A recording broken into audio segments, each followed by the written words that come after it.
जब तक तोड़ेंगे नहीं तब तक छोड़ेंगे।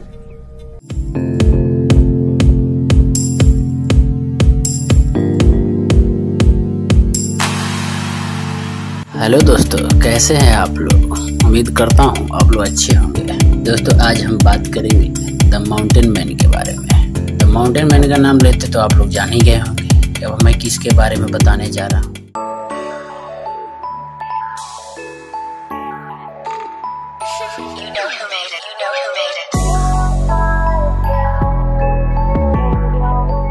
माउंटेन मैन से प्रसिद्ध दशरथ माझी के बारे में आज बात होगी। दशरथ माझी की। दशरथ माझी उर्फ माउंटेन मैन को आज हर कोई जानता है। कुछ समय पहले आई फिल्म माझी के द्वारा हर कोई इनके जीवन को करीब से जान पाया है। बिहार के छोटे से गांव गहलोर का रहने वाला दशरथ ने इतना आश्चर्यजनक कार्य कैसे किया, जिसकी कोई कल्पना भी नहीं कर सकता था। इन्होंने अपने छोटे से गाँव से शहर तक का रास्ता बनाने के लिए 360 फीट लंबे और 30 फीट चौड़े एवं 25 फीट ऊंचे पहाड़ को तोड़ डाला एवं रास्ता बना दिया। दशरथ माझी का जन्म 1934 बिहार के गहलोर में हुआ था। दशरथ माझी का जब जन्म हुआ था तब देश अंग्रेजों का गुलाम था। पूरे देश के साथ साथ इस गांव के भी बदतर हालात थे। 1947 में देश तो आज़ाद हो जाता है, लेकिन इसके बाद धनी लोगों के गिरफ्त में चला जाता है। हर तरफ अमीर जमींदार अपना हक जमाए रहते और बिना पढ़े लिखे गरीबों को परेशान करते। दशरथ का परिवार भी बहुत गरीब था। एक एक वक्त की रोटी के लिए उनके पिता बहुत मेहनत करते थे। दशरथ माझी का बाल विवाह भी हुआ था। आज़ादी मिलने के बाद भी गहलोर गांव में न बिजली थी, न पानी और न ही पक्की सड़क। उस गांव के लोगों को पानी के लिए दूर जाना होता था। यहाँ तक कि अस्पताल के लिए भी पहाड़ चढ़कर शहर जाना होता था, जिसमें बहुत ही समय लगता था। दशरथ माझी के पिता ने गाँव के जमींदार से पैसे लिए थे, जिसे वह लौटा नहीं पाए। बदले में वह अपने बेटे को उस जमींदार का बंधुआ मजदूर बना देते। किसी की गुलामी दशरथ को पसंद नहीं थी, इसलिए वह यह गांव छोड़कर भाग जाता। अपने गांव से दूर वह धनबाद में कोयले की खदान में काम करने लगता। 7 साल तक वहां रहने के बाद उसे अपने परिवार की याद आती है और फिर वह गांव लौट आते हैं। 1955 के लगभग जब वह गांव लौटते हैं तभी वहां कुछ नहीं बदला है। वहां अभी भी गरीबी होती है। वहां न सड़क न बिजली जैसी सुविधा पहुँच पाती है। दशरथ के इस गाँव में छुआछूत जैसी कुप्रथा भी थी। दशरथ की माँ अब तक गुजर चुकी थी।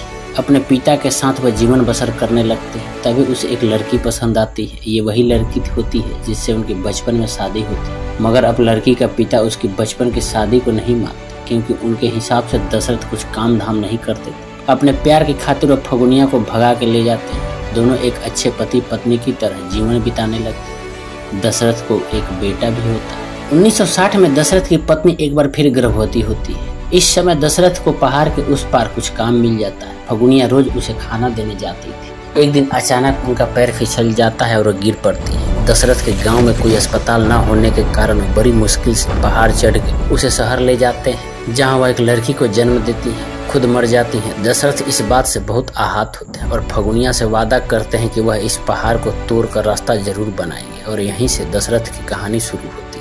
1960 से शुरू हुआ दशरथ का यह प्रण एक हथौड़ी के सहारे था। रोज सुबह उठकर दशरथ अपना हथौड़ा उठाए पहाड़ तोड़ने निकल जाते थे। वह ऐसे काम करते जैसे उसे इसके पैसे मिल रहे हैं।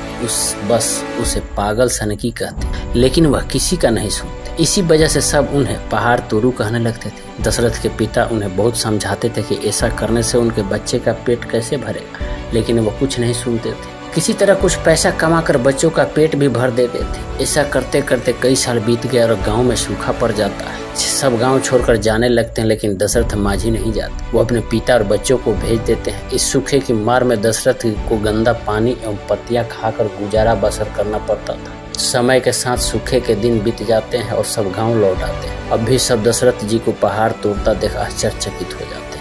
1975 में इंदिरा गांधी द्वारा लगाई गई इमरजेंसी में पूरा देश प्रभावित हुआ था। सब जगह हाहाकार मचा था। अपनी एक रैली में इंदिरा गांधी बिहार पहुंचती हैं, जहां दशरथ जी भी जाते हैं। भाषण के दौरान स्टेज टूट जाता है, जिसे दशरथ और कुछ लोग मिलकर संभाल लेते हैं, जिससे इंदिरा गांधी अपना भाषण पूरा कर पाती। इसके बाद दशरथ उनके साथ एक फोटो खिंचवाते हैं। जब यह बात वहाँ के जमींदार को पता चलती है तो उसे अपने मीठी बात में फंसाते हैं कि वह उसकी मदद करेंगे, सरकार से सड़क के लिए पैसे मांगेंगे। अनपढ़ दशरथ उनकी बातों में आकर अंगूठा लगा देते हैं। लेकिन जब दशरथ को इस बात का पता चलता है कि जमींदार ने उसे 25 लाख का चूना लगाया है, तो वह उसकी शिकायत प्रधानमंत्री से करने की ठान लेते हैं। दशरथ के पास 20 रुपए भी नहीं थे, जिस वजह से ट्रेन में टीटी उन्हें उतार देता है। लेकिन यह बात दशरथ को रोक नहीं पाते और पैदल ही निकल पड़ते हैं। दिल्ली में उस समय इमरजेंसी के चलते बहुत दंगे हो रहे थे। दशरथ जब पुलिस को अपनी इंदिरा गांधी के साथ फोटो दिखाते हैं तब उसे फाड़ कर फेंक देता है और वहाँ से भगा देता है और प्रधानमंत्री से मिलने नहीं देता।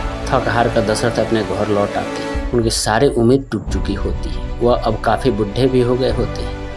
उनकी हिम्मत जवाब देने लगती, लेकिन कुछ लोग दशरथ का साथ देने के लिए आगे आते और पहाड़ तोड़ने में उनकी मदद करते हैं। यह बात जब जमींदार को पता चलती है तो वह उन सबको मार डालने की धमकी देता है और कुछ को गिरफ्तार करा देता है। लेकिन एक पत्रकार दशरथ के लिए मसीहा बनकर आता है और उसके लिए खड़े होता है। वह सभी गांव वाले के साथ मिलकर दशरथ के लिए पुलिस स्टेशन के सामने विरोध करते हैं, जिससे दशरथ को छोड़ दिया जाता है। लेकिन 360 फीट लंबे, 30 फीट चौड़े एवं 25 फीट ऊंचे पहाड़ को दशरथ तोड़ने में सफल हो जाते हैं। 55 किलोमीटर लंबे रास्ते को वह 15 किलोमीटर में बदल देते हैं। दशरथ माझी की बदौलत ही सरकार उस जगह पर ध्यान देती है और कार्य शुरू होता है। 1982 में दशरथ की मेहनत रंग लाती है और पहाड़ टूटकर रास्ता बन जाता है। और इसी के चलते 2006 में दशरथ जी का नाम पद्मश्री के लिए दिया जाता है।